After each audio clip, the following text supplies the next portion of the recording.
আমরা শুকরিয়া আদায় করছি মহান রব্বুল আলামিনের আলিশান দরবারে যে আল্লাহ পাক রব্বুল আলামিন আমি এবং আপনাকে সৈয়দুল আইয়াম সপ্তাহের শ্রেষ্ঠ দিন, আফদলুল মাকাম দুনিয়ার সর্বোৎকৃষ্ট স্থান, আল্লাহ পাকের ঘর মসজিদে আসার এবং বসার তৌফিক দান করেছেন।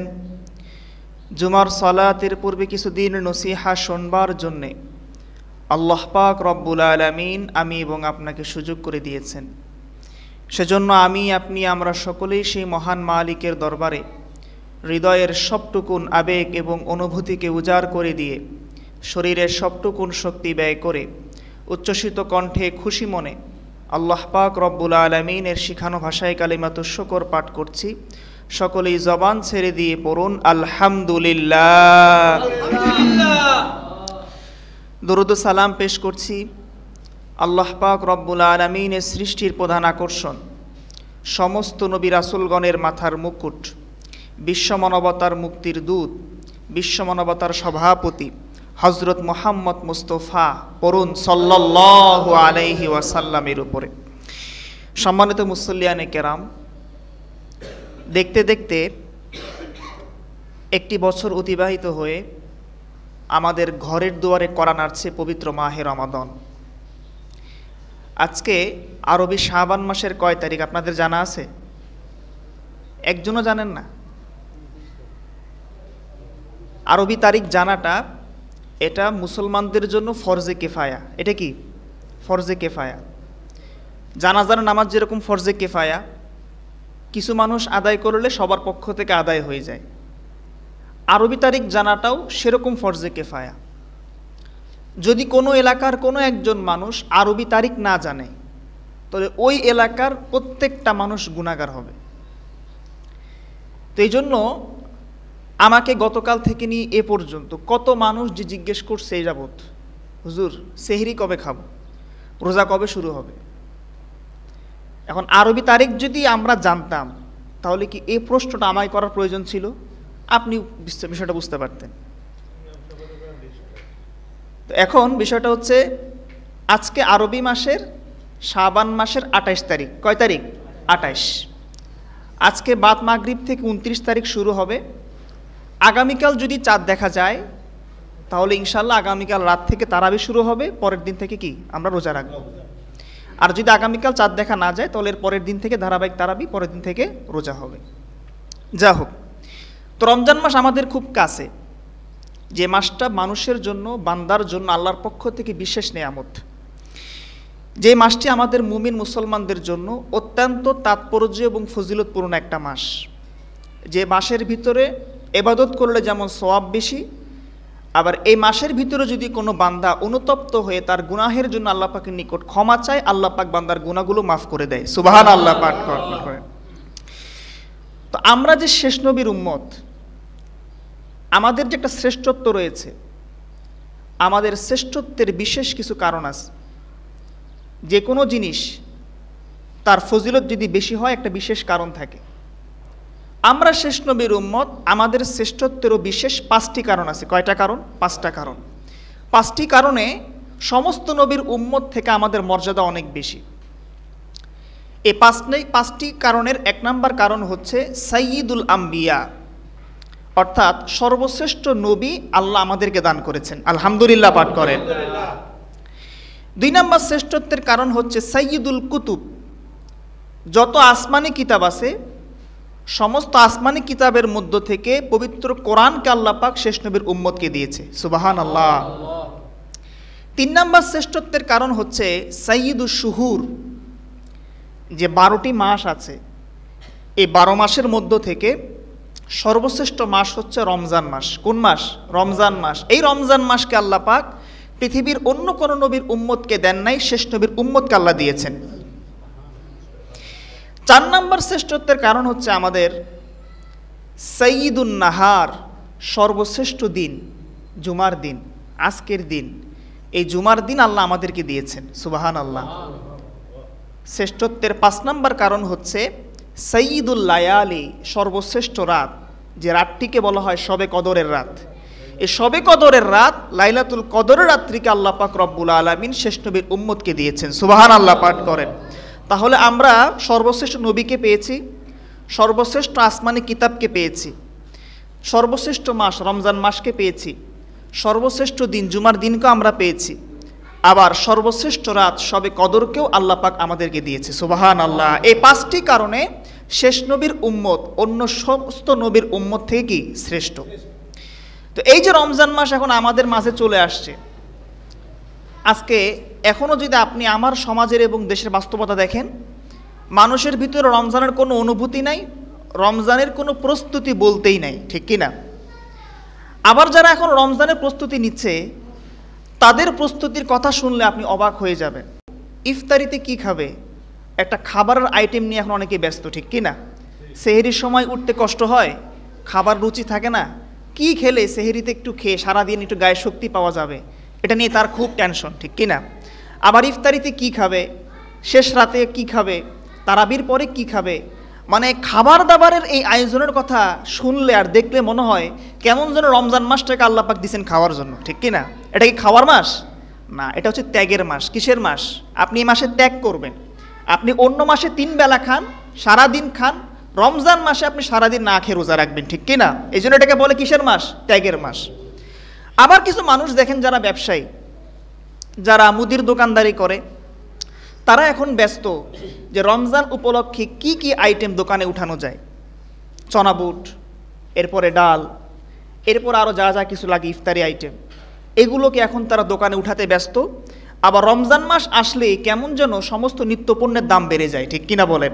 মানে ব্যবসায়ীরাও একটা সুযোগে থাকে যে রমজান মাসটা কখন আসবে আর কখন জিনিসপত্রের দাম বাড়াই আমরা লাভ করব, ঠিক কিনা? রমজান কি ব্যবসার মাস না। আবার ব্যবসায়ীদের ভিতরে দেখবেন যারা কাপড়ের ব্যবসা করে, সামনে যেহেতু ঈদ আসতেছে, এখন ঈদ উপলক্ষে তারা ব্যস্ত যে তারা নারী এবং পুরুষের কোন কাপড়টা তারা মার্কেটে উঠাবে, কোনটা ভালো বিক্রি হবে, এগুলো নিয়ে এখন তারা খুব ব্যস্ত। এই ব্যবসায়ীদের মধ্যে অনেকে এমনও আছে তারা ঠিকমতো তারাবির নামাজটা পর্যন্ত পড়ে না, ঠিক কিনা? অনেকে আছে 3 দিন পরে, 3 দিনে কোরআন শরীফ খতম শেষ করে বাকি 27 দিন আর মসজিদের কাছেও আসে না, ঠিক কিনা বলেন? এই হচ্ছে আমাদের ব্যবসায়ীদের কি অবস্থা। আবার দেখেন যারা আমাদের সমাজে মিডিয়া পার্সন আছে, যারা মিডিয়াতে কাজ করে, এই মিডিয়া পার্সনদের ভিতরে এক প্রকার মানুষের যারা ইসলামিক শুটিং করে, এখন তারা ইসলামিক শুটিং নিয়ে খুব ব্যস্ত। দেখবেন রমজান মাসে প্রত্যেকটা টিভি চ্যানেলে সেহরির আগে একটা ইসলামিক অনুষ্ঠান দেখায়, ইফতারের আগে একটা ইসলামিক অনুষ্ঠান দেখায় না, জিজ্ঞাসা পর্ব দেখায়। এখন তারা কিভাবে শুটিংটা করবে, কোন কোন হুজুরকে তারা দাওয়াত দিয়ে নিয়ে আসবে, এগুলোকে আবার তারা কোন চ্যানেলে ছাড়বে, এটা নিয়ে এখন তারা একটা মহা ব্যস্ত সময় পার করতেছে। আর মিডিয়া পার্সনদের ভিতরে যারা ফিল্ম অঙ্গনে কাজ করে, যারা নাটক সিনেমা বানায়, যারা অশ্লীলতার সঙ্গে যুক্ত, তারা দেখবেন এখন রমজান মাস ব্যস্ত যে ঈদ উপলক্ষে তারা কোন নাটক এবং কোন ছবিকে তারা রিলিজ করবে। নাউজুবিল্লাহ পাঠ করেন। আপনারা দেখেন না যে ঈদের দিন অমুক ছবি দেখাবে, ঈদের প্রথম দিন এই নাটক, ঈদের দ্বিতীয় দিন এই নাটক, ঈদের পঞ্চম দিন এই নাটক দেখায় না? তো এগুলো নিয়ে এখন তারা ব্যস্ত। এই হচ্ছে আমাদের সমাজের মানুষের অবস্থা। কেউ খাওয়া নিয়ে ব্যস্ত, কেউ ব্যবসায় ব্যস্ত, আর কেউ কি শুটিং নিয়ে ব্যস্ত। কিন্তু রমজান হিসেবে রমজানকে সামনে রেখে একজন মুমিন মুসলমানের এরকম প্রস্তুত হওয়া কি উচিত ছিল না? আমার নবীজির কিন্তু রমজান কেন্দ্রিক প্রস্তুতি এমন ছিল না। আমি 2-1টা প্রস্তুতির কথা আপনাদেরকে শোনাই যে আমার নবীজি রমজান কেন্দ্রিক প্রথম প্রস্তুতি ছিল তিনি রমজান মাস পাওয়ার জন্য আল্লাহ পাকের নিকট বেশি বেশি দোয়া করতেন। সুবহানাল্লাহ পাঠ করেন। নবীজি বলতেন সবসময় দোয়ায়, যখন রজব মাসে চাঁদ দেখা যেত তখন থেকে আমার নবীজি তিনি দোয়া করতেন, আল্লাহুম্মা বারিক লানা ফি রজব ওয়া শাবান ওয়া বাল্লিগনা রমাদান। যাই আল্লাহ, আপনি আমাকে রজব এবং শাবান মাসে বরকত দান করেন, রমজান মাস পর্যন্ত আপনি আমার হায়াতকে বর্ধিত করেন। সকলে বলি আমিন।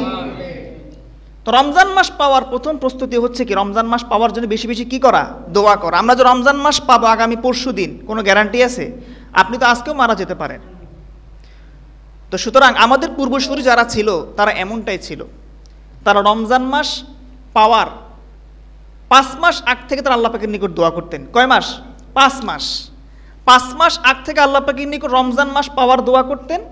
আর রমজান মাস তারা পেয়ে গেলে রমজান পরবর্তী 5 মাস দোয়া করতেন তারা যে রমজানে আমলগুলো করেছে আল্লাহ পাক যেন সে আমলগুলো কবুল করে, সুবহানাল্লাহ পাঠ করেন। এই হচ্ছে আমাদের পূর্বসূরীদের অবস্থা। আর আমাদের তো মাশাআল্লাহ রমজান যদি কালকে শুরু হয়ে যায়, এখনো হুজুরকে জিজ্ঞাসা করে যে হুজুর সেহরি কবে থেকে খাবো, ঠিক কিনা? 1 নাম্বার প্রস্তুতি বললাম। রমজান কেন্দ্রিক আমাদের 2 নাম্বার প্রস্তুতি হওয়া উচিত, রমজান মাসটা পাওয়ার পরে আল্লাহর সন্তুষ্টি প্রকাশ করা। কি করা? সন্তুষ্টি প্রকাশ করা।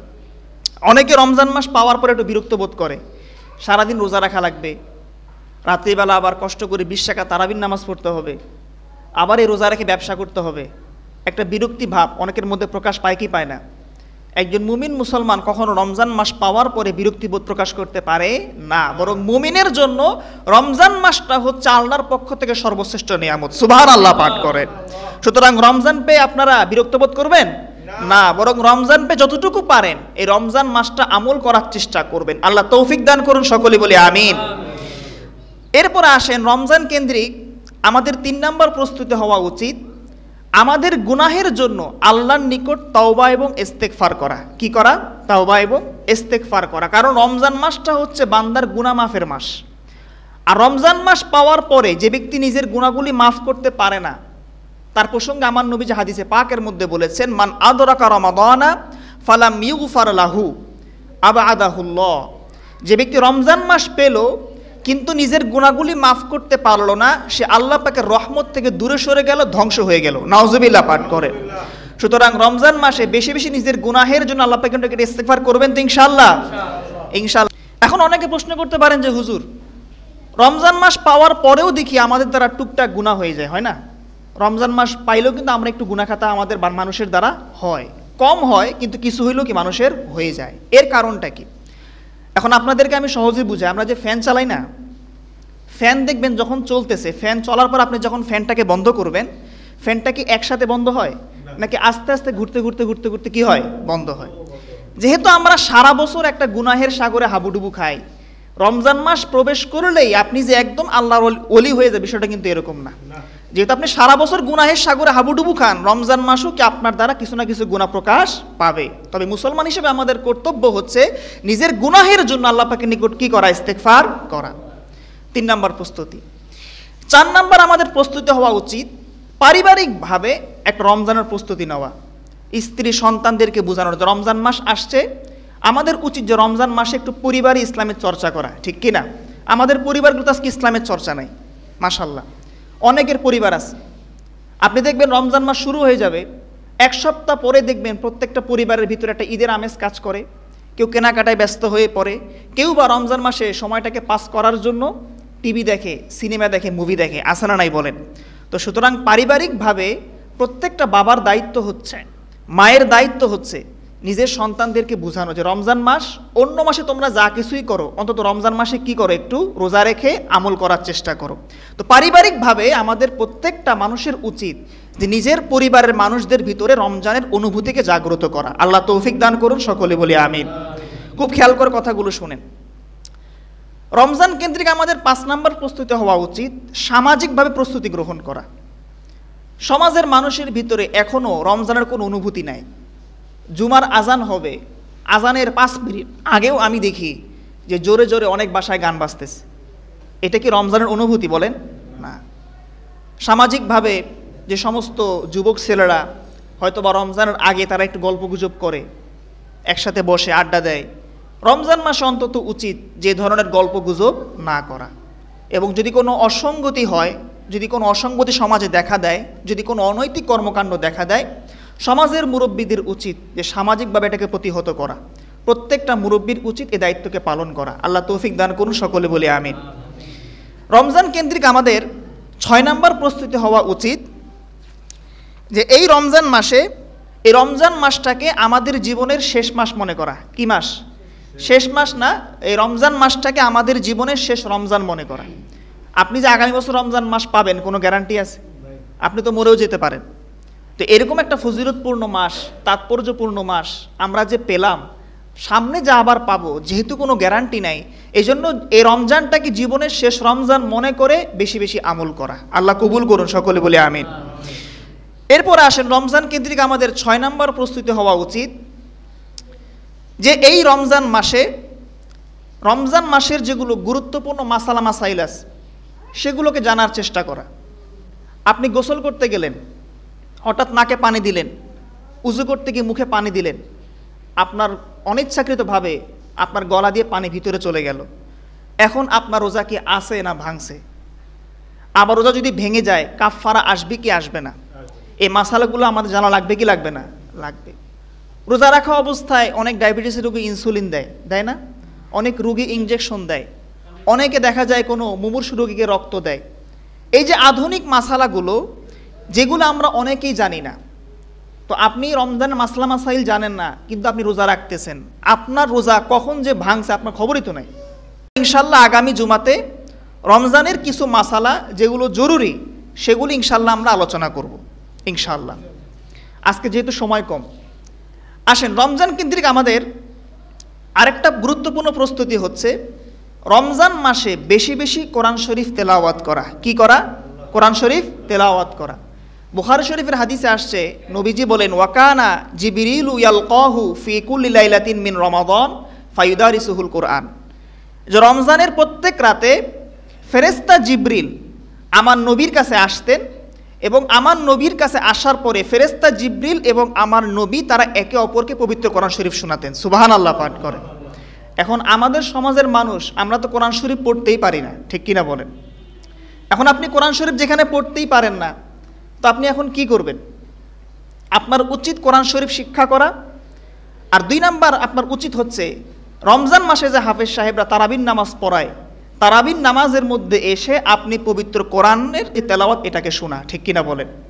এখন তারাবির নামাজ আমরা যে মসজিদে এসে পড়বো, কয় রাকাত পড়বো ভাই? সন্দেহ আছে নাকি আবার? 8 রাকাতের প্রবক্তা কারা কারা আছেন একটু হাত উঁচু করলে ভালো হয়, আমি একটু দেখতে চাই যারা 8 রাকাত তারাবি পড়তে চান আপনাদেরকে। 8 রাকাত এবং 20 রাকাত তারাবির একটা যুদ্ধ প্রত্যেক বছর আমার বাংলাদেশে হয় কি হয় না? অনেক মানুষ দেখবেন ফরজ নামাজের গুরুত্ব নাই, ওয়াজিব নামাজের গুরুত্ব নাই, কিন্তু তারাবির নামাজ সুন্নতে মুআক্কাদা এটা কি 8 রাকাত নাকি 20 রাকাত এটা নিয়ে খুব মাথা ব্যথা, এরকম পাবলিক আছে না অনেক। অথচ আপনি দেখেন আমি এবং আপনার থেকেও যারা বড় বড় ইসলামিক স্কলার এবং গবেষক তারা পর্যন্ত এখনো 20 রাকাত তারাবি নিয়ে কোনো প্রকার আপত্তি করে নাই, মন্তব্য করে নাই। সুবহানাল্লাহ পাঠ করেন। ইভেন ইমাম মালিক থেকে তো একটা মত এরকমও আছে যে তারাবির নামাজ হচ্ছে মোট 36 রাকাত। কয় রাকাত? তারাবি 36 রাকাত, বিতির 3 রাকাত, মোট হচ্ছে 39 রাকাত। আর আমাদের যেটা প্রসিদ্ধ হানাফি মাযহাব এবং সেই সাথে উপমহাদেশে আমরা যেটা আমল করি সেটা হচ্ছে তারাবির নামাজ 20 রাকাত, বিতিরের নামাজ 3 রাকাত। কয় রাকাত? 3 রাকাত। এখন যারা বলে যে তারাবির নামাজ 8 রাকাত পড়লেই চলে, 20 রাকাত পড়া লাগে না, তারা মূলত তারাবির নামাজটাকে মিলাই দেয় তাহাজ্জুদের নামাজের সাথে। কিসের সাথে ভাই? তাহাজ্জুদ। আচ্ছা বলেন দেখি তারাবি এবং তাহাজ্জুদ এই দুইটা কি এক না পার্থক্য আছে? একটু খেয়াল করে শুনেন, অনেকে বিষয়গুলো জানেন না। আজকে হয়তো বা কথাগুলো শুনলে আপনার কাছে একটু হলেও ক্লিয়ার হবে তারাবি এবং তাহাজ্জুদ দুইটা এক নামাজ না, বরং 2 নামাজের মধ্যে কি আছে? পার্থক্য আছে। আহলে হাদিস ভাই যারা আছে লামাযাবি তারা বলে যে নবীজি রমজান মাসে এবং রমজান মাস ছাড়া অন্য মাস সারা মাসে আমার নবীজি তিনি 8 রাকাত পড়তেন। কয় রাকাত? এটা কিন্তু হাদিস শরীফেও আসছে, বুখারীর হাদিসেও আসছে, কিন্তু বুখারীর হাদিসের ভিতরে স্পষ্টভাবে এই তারাবি শব্দের উল্লেখ নাই, বরং সেখানে আয়েশা থেকে বর্ণিত আছে, আয়েশা রাদিয়াল্লাহু আনহা থেকে, যে নবীজি রমজানের বাহিরে সারা বছর তিনি 8 রাকাত পড়তেন এবং এই 8 রাকাতটা হচ্ছে তারাবির নামাজ না, বরং 8 রাকাত হচ্ছে তাহাজ্জুদের নামাজ। কিসের নামাজ? তাহাজ্জুদের নামাজ। আচ্ছা তাহাজ্জুদ এবং তারাবি দুইটা কি এক না? ফজরের নামাজ আর আসরের নামাজ দুইটা কি এক নাকি? ফজরের নামাজ আমরা পড়ি সূর্য ওঠার আগে, আর আসরের নামাজকে আমরা পড়ি সূর্য ডুবার আগে।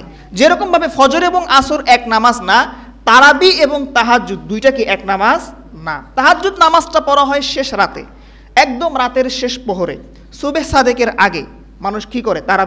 তাহাজ্জুদের নামাজটা পড়ে। আর তারাবির নামাজটা আমরা পড়ি কখন? এশারের নামাজের পরে। আবার আপনি দেখেন হুকুমের দিক থেকে তাহাজ্জুদের নামাজটা হচ্ছে নফল, তাহাজ্জুদটা কি? নফল। আর তারাবির নামাজটা হচ্ছে সুন্নতে মুআক্কাদা। তারাবিটা কি? সুন্নতে মুআক্কাদা। তাহাজ্জুদের নামাজের পরে আমরা কি বিতরের নামাজ জামাতে পড়ি না একা পড়ি? একা পড়ি। কিন্তু প্রত্যেক বছর রমাদানে তারাবির নামাজের পরে বিতরের নামাজটা আমরা জামাতের সাথে পড়ি, ঠিক কিনা বলেন? তাহলে পার্থক্য আছে না নাই বলেন? আছে। আরও যদি আমরা পার্থক্য দেখতে চাই, আপনি দেখবেন যে তারাবি শব্দটা এটা বহু বচন। তারাবি শব্দের অর্থ হচ্ছে বিশ্রাম দেওয়া। যেহেতু আমরা 4 রাকাত পরে পরে একটু বিশ্রাম দিই সামান্য পরিমাণে, এই জন্য এই নামাজটাকে বলা হয় কিসের নামাজ? তারাবিহের নামাজ। 1-2টা বিশ্রাম না, আমরা কয়েকবার বিশ্রাম নেই। কথা কি বুঝে আসছে?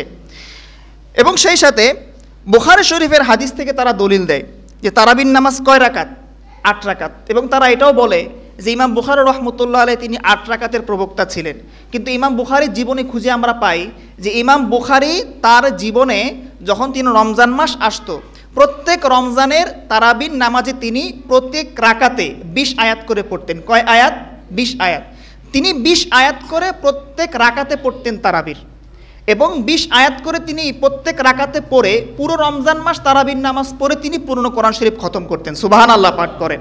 এখন পুরো কোরআন শরীফের আয়াতের সংখ্যা হচ্ছে 6232টি। কয়টা? 6232টি। ইমাম বুখারী যদি 8 রাকাত তারাবির নামাজ পড়তেন আর প্রত্যেক রাকাতে তিনি যদি 20 আয়াত করে পড়তেন, আপনি আজকে হিসাব করে দেখবেন ক্যালকুলেটারে, তার দৈনিক যদি 8 রাকাত পরে তিনি যদি পড়তেন, তার আয়াত সংখ্যা হয় 160। তাহলে 30 দিন আপনি হিসাব করে দেখবেন যে তার আয়াত সংখ্যা হয় 4000। কয় হাজার? 4000 কোরআন শরীফের। তাহলে কি পূর্ণ কোরআন শরীফ খতম হয়? হয় না। তার মানে বোঝা গেল যে ইমাম বুখারী রহমতুল্লাহ আলাইহি তিনি 8 রাকাতের অধিক তারাবির নামাজ পড়তেন। সুবহানাল্লাহ পাঠ করেন। কথা কি বুঝে আসছে? আরও যদি আপনি দলিল দেখতে চান, যে সমস্ত ভাইরা আজকে বলে যে তারাবির নামাজ আমরা 8 রাকাত পড়ব, আপনারা কি দেখেন না মক্কা মদিনায়? বারে ভাই, মক্কা মদিনার দলিল তো আপনারা সব সময় দেন যে মক্কা মদিনায় আমিন জোরে বলে, মক্কা মদিনায় রফায়েদাইন করে, মক্কা মদিনায় বুকের উপরে হাত বাঁধে। কিন্তু আমাদের লামাযহাবের ভাইরা এটা দেখে না যে মক্কা এবং মদিনায় আবহমান কাল থেকে এখনো পর্যন্ত প্রত্যেক বছর তারাবির নামাজ পড়া হয় 20 রাকাত। কয় রাকাত? 20 রাকাত। তারা অন্য সব আমলের ক্ষেত্রে মক্কা মদিনাকে দেখে, শুধুমাত্র তারাবির নামাজের ক্ষেত্রে কি মক্কা মদিনাকে তারা দেখে না। সুতরাং তারাবির নামাজ 20 রাকাত, এটাতে কোনো সন্দেহ আছে? বলেন, কোনো সন্দেহ আছে? সাহাবায়ে কেরামের মধ্যে ওমর রাদিয়াল্লাহু আনহু তিনি সর্বপ্রথম 20 রাকাত তারাবির জামাতের ব্যবস্থা করেছেন। কে? হযরত ওমর। হযরত ওমর ছিলেন ইসলামের দ্বিতীয় খলিফা, আবার আশারায়ে মুবাশশারা অর্থাৎ জান্নাতের সুসংবাদ প্রাপ্ত একজন সাহাবী। যেই হযরত ওমর উবাই ইবনে কাবকে দিয়ে সর্বপ্রথম 20 রাকাত তারাবির জামাতের তিনি ব্যবস্থা করেছেন, এবং হযরত ওমর 20 রাকাত পড়েছেন, তার পরবর্তী হযরত ওসমান 20 রাকাত পড়েছেন, হযরত আলী 20 রাকাত পড়েছেন। পরবর্তীতে ধারাবাহিকভাবে প্রত্যেক যুগের ওলামায়ে কেরাম তারা 20 রাকাত করে তারাবি পড়েছেন। কেউ কখনো এই তারাবির নামাজ নিয়ে কোনো প্রকার আপত্তি করে নাই। আমাদের উপমহাদেশে 1284 হিজরি, আরবি যে হিজরি সন আছে, 1284 হিজরির আগ পর্যন্ত উপমহাদেশের ভিতরেও তারাবির নামাজ সবাই পড়তেন 20 রাকাত। কয় রাকাত? 20 রাকাত। এই আমাদের আহলে হাদিস ভাইরা মাঝখানে এসে তারা বলল তারাবির নামাজ 20 রাকাত না, বরং তারাবির নামাজটা হচ্ছে কয় রাকাত? 8 রাকাত। এবং তারা এতটাই সীমালঙ্ঘন করে তারা একথা পর্যন্ত বলে দেয় যে হযরত ওমর নাকি 20 রাকাত তারাবির নামাজ শুরু করে বেদাত করেছে। নাউজুবিল্লাহ পাঠ করেন। সুতরাং যারা সাহাবায়ে কেরাম সম্পর্কে এরকম মারাত্মক গালমন্দ করতে পারে, আমি তো বলি তাদের ঈমান আছে নাকি নাই আমার সন্দেহ হয়। ঠিক কিনা বলেন? এখন আপনি বলতে পারেন যে হুজুর, আমরা মানব কোরআন এবং হাদিসকে, সাহাবায়ে কেরামের আমলকে আমরা মানব, এটা কোন হাদিসে আছে? এটাও নবীর হাদিসের ভিতরে আছে। নবীজি বলেছেন, আলাইকুম বিসুন্নতি ওয়া সুন্নাতিল খুলাফাইর রাশিদিন আল মাহদিয়িন, তোমরা আমি নবীর আদর্শ এবং আমার সাহাবায়ে কেরামের আদর্শকে তোমরা আঁকড়ে ধরো। সুবহানাল্লাহ পাঠ করেন। তাহলে তারাবির নামাজ আমার নবীজি পড়েছেন, এটা যেমন নাকি আমার নবীর আদর্শ, নবীর সুন্নত। তারাবির জামাতকে হযরত ওমর তিনি 20 রাকাতের ব্যবস্থা করেছেন জামাতবদ্ধভাবে, এটা হচ্ছে হযরত ওমরের কি একটা সুন্নত, এবং সমস্ত সাহাবায়ে কেরাম তারা এই আমলটা করে গিয়েছেন। সুতরাং এই তারাবির নামাজ যারা আপত্তি করে 8 রাকাত এবং 20 রাকাত নিয়ে, আমাদের কথা হচ্ছে যে আমরা কোনো প্রকার আপত্তিতে না গিয়ে আমরা 20 রাকাত তারাবি ধারাবাহিক পুরো রমজান মাস পড়ব, ইনশাআল্লাহ পূর্ণ কোরআন শরীফকে আমরা খতম করব ইনশাআল্লাহ পাঠ করে। এরপরও আমি বলি, যেহেতু গুরুত্বপূর্ণ মাসালা এটা, অনেকে হয়তো বুঝতে কষ্ট হচ্ছে বা অনেকে হয়তো সহজেই বুঝতেছেন, তারপরও আমি বলি, যদি কারো কোনো প্রকার সমস্যা থাকে, কারো মনে করেন কোমরে ব্যথা আছে, মাজায় ব্যথা আছে, আপনি 20 রাকাত পড়তে পারেন না, কোনো সমস্যা নাই, আপনি 8 রাকাত পড়েন আর 12 রাকাত পড়েন আর 16 রাকাত পড়েন, আপনারটা আপনি পড়বেন। যারা 20 রাকাত পড়ে এদের মাঝে কোনো প্রকার প্যাঁচ লাগাবেন না, ঠিক আছে তো ইনশাআল্লাহ? যদি কেউ কোনো প্রকার যদি আপত্তি করে তাকে ধরে সরাসরি আমার কাছে নিয়ে আসবেন ইনশাআল্লাহ। আমি তাকে বুঝাই দিব আর তার কাছে আমি দলিল নিব যে তারাবি শব্দ দিয়ে হাদিস কোন জায়গায় আছে আপনি আমাকে দেখান। 8 রাকাত পড়তে হবে, তারাবি শব্দ দিয়ে হাদিস কোথায় আছে আপনি আমাকে দেখান। আর আপনি আমাকে বুঝান যে তাহাজ্জুদের নামাজ আর তারাবির নামাজ দুইটা কি এক নাকি এর মধ্যে পার্থক্য আছে। রাজি আছেন তো ইনশাআল্লাহ? সুতরাং আমরা ধারাবাহিকভাবে ইনশাআল্লাহ 20 রাকাত তারাবির নামাজ ইনশাআল্লাহ পড়ব। আজকে হচ্ছে আরবি শাবান মাসের 28 তারিখ। আগামীকাল যদি চাঁদ দেখা যায় তাহলে ইনশাআল্লাহ আগামীকাল থেকে তারাবির নামাজ শুরু হয়ে যাবে। আমাদের হাফেজ সাহেব ইনশাআল্লাহ আছেন, আমি ইনশাআল্লাহ আছি। আপনাদের নিকট আমরা খাসভাবে দোয়া চাই যাতে করে আমরা 27 দিন পূর্ণ কোরআন শরীফটা সুস্থ শরীরে পড়ে আমরা যেন খতম করতে পারবি। আপনারা দোয়া করবেন তো ইনশাআল্লাহ? আর আপনাদের কাছে আমার অনুরোধ, আমি দেখি যে প্রত্যেক রমজানেই প্রথম 10 দিন 7 দিন মাশাআল্লাহ মসজিদে মুসল্লি ভরপুর থাকে, কিন্তু 1 সপ্তাহ পরে দেখি মসজিদটা মুসল্লি শূন্য হয়ে যায়। এরকম চিত্র আছে না নাকি নাই বলেন? তো রমজান মাসের নামাজটা শুধুমাত্র 1 সপ্তাহের জন্য না, রমজান মাস পুরাটাই রহমতের মাস, বরকতের মাস, নাজাতের মাস। সুতরাং যারা 1 সপ্তাহ পরে গা ছেড়ে দেন বা যারা বলেন যে হুজুর মসজিদে গেলে একটু বুক জ্বলে, গ্যাস্ট্রিক উঠে, এ ধরনের মন্তব্য করে নামাজ ছাড়ার কোনো কি নাই, অজুহাত নাই। আপনি যখন বাইরে রাস্তায় ঘুরেন, আপনি যখন 4 দোকানে বসে গল্প করেন তখন তো আপনার বুক জ্বলে না, খালি মসজিদে আসলে কি জ্বলে? বুক জ্বলে। তো সুতরাং আমি চাইবো আমার এলাকার প্রত্যেকটা মানুষ যারা এখানে নামাজ পড়েন আপনারা ইনশাআল্লাহ